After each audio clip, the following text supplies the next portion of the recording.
देश में कुछ महीनों के भीतर लोकसभा चुनाव होने वाले हैं, जिसको लेकर सभी सियासी दल अपनी अपनी तैयारियों में जुटे हुए हैं। लेकिन इसी के साथ अब नेताओं का सियासी पाला बदलने का भी दौर शुरू हो गया है। इस फहरिस्त में अब पूर्व प्रधानमंत्री लाल बहादुर शास्त्री के पोते विभाकर शास्त्री ने कांग्रेस को बड़ा झटका दिया है। बुधवार को उन्होंने कांग्रेस का दामन छोड़कर बीजेपी का दामन थाम लिया। लखनऊ में विभाकर शास्त्री ने डिप्टी सीएम ब्रजेश पाठक और यूपी प्रदेश अध्यक्ष भूपेंद्र चौधरी के मौजूदगी में बीजेपी की सदस्यता ग्रहण की। लेकिन विभाकर शास्त्री ने ऐसे समय में कांग्रेस का साथ छोड़ा जब आगामी चुनाव सिर पर है।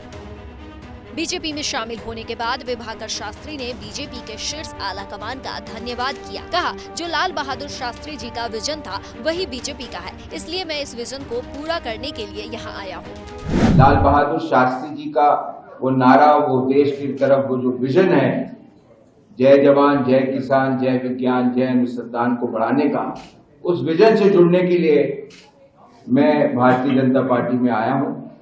और मुझे लगता है कि आदरणीय प्रधानमंत्री जी के नेतृत्व में शास्त्री जी का जो विजन है, लाल बहादुर शास्त्री जी का जो विजन है, जय जवान जय किसान, उसको मैं और मजबूती से देश की सेवा में आगे ले जा सकूंगा। बीजेपी के साथ आते ही विभाकर शास्त्री ने कांग्रेस को भी आड़े हाथों लिया। कहा, इंडिया गठबंधन विचारहीन गठबंधन है। गठबंधन सिर्फ मोदी जी को हटाने के लिए बना है, क्योंकि सभी विपक्षी नेताओं को जेल जाने का डर सता रहा है। इंडिया गठबंधन जो है वो विचारधारा पे तो जुड़ा नहीं है। इंडिया गठबंधन अलग अलग विचारधाराओं की पार्टी से जुड़ा हुआ है, जिनकी लड़ाई, मुख्य लड़ाई कांग्रेस से ही है अपने अपने प्रदेशों में। तो मेरा ये मानना है कि इंडिया गठबंधन विचारहीन गठबंधन है और ये सिर्फ एक ही इनकी विचारधारा है, मोदी को हटाओ, क्योंकि इन सब ने गलत कर रखा और सब जेल जाने की तैयारी में बैठे हुए हैं। कब चले जाएं ये पता नहीं।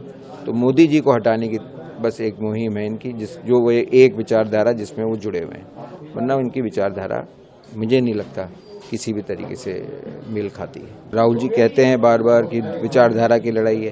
कांग्रेस की विचारधारा क्या है, पहले राहुल जी को ये समझाना चाहिए लोगों को। एक तरफ आप लेफ्ट के साथ हैं, एक तरफ आप शिवसेना के साथ हैं, आपकी विचारधारा है क्या, पहले ये बताइए जनता को, लोग वोटर्स समझें इस बात को, तब आगे बात बढ़ती है। कुल मिलाकर जैसे जैसे चुनाव करीब आ रहा है, वैसे वैसे कांग्रेस में इस्तीफे का सिलसिला जारी हो रहा है। अभी हाल में महाराष्ट्र के पूर्व सीएम अशोक चौहान ने कांग्रेस का साथ छोड़कर बीजेपी का दामन थामा है और अब इस तरह से कांग्रेस को झटके पर झटका लगता जा रहा है, जो आगामी चुनाव में कांग्रेस को नुकसान दे सकता है। इसलिए कांग्रेस को अब इस पर मंथन करना चाहिए कि ऐसा क्यों हो रहा है।